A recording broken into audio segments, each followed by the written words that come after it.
What's the meaning of beguiling?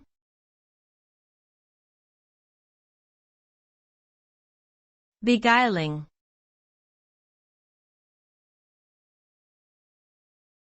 Beguiling.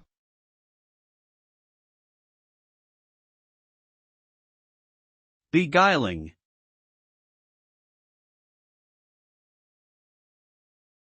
Beguiling.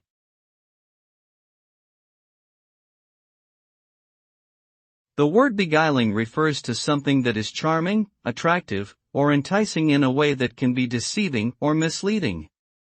It can describe a person, situation, or object that appears to be attractive or appealing, but hides a more sinister or deceptive intention. To be beguiling is to have an alluring quality that draws people in, but also has the potential to lead them astray.